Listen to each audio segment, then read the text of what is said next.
জুমার রাত যখন শুরু হয়, অর্থাৎ বৃহস্পতিবার সন্ধ্যার পর থেকে নিয়ে শুক্রবার সন্ধ্যার আগ পর্যন্ত এই 24 ঘন্টা সময় দুরূদ পাঠের জন্য নির্দেশ করেছেন এবং বলেছেন, কারণ সালাতুকুম মারুদাতুন আলাইয়া, তোমরা যে দুরূদ পড়ো আল্লাহর ফেরেশতারা সেটা আমার সামনে পেশ করে এবং বলে অমুক জায়গা থেকে আপনি সুবর্ণচর থেকে করছেন।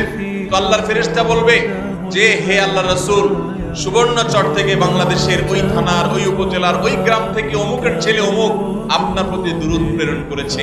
নবীজি সাল্লাল্লাহু আলাইহি ওয়াসাল্লামের কাছে সেটা উপস্থাপন করা হবে। অতএব আমরা এই জুমার রাতের আমলটা করব তো ইনশাআল্লাহ। ভাইরা আমার, আপনি যদি আমাকে জিজ্ঞাসা করেন যে ভাই একটা আমলের কথা বলেন যে আমলটা আমার সকল কিছুর জন্য যথেষ্ট হয়ে যাবে, তো আমি বলবো সেটা হলো দুরূদের আমল।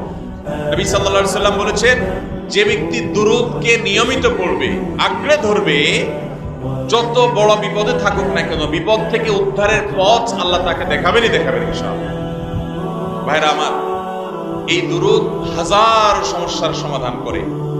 আমরা দোয়া করব নবীজি সাল্লাল্লাহু আলাইহি ওয়াসাল্লামের জন্য, লাভ হবে আমাদের নিজেদের। অতএব দুরূদ পড়ব তো ইনশাআল্লাহ।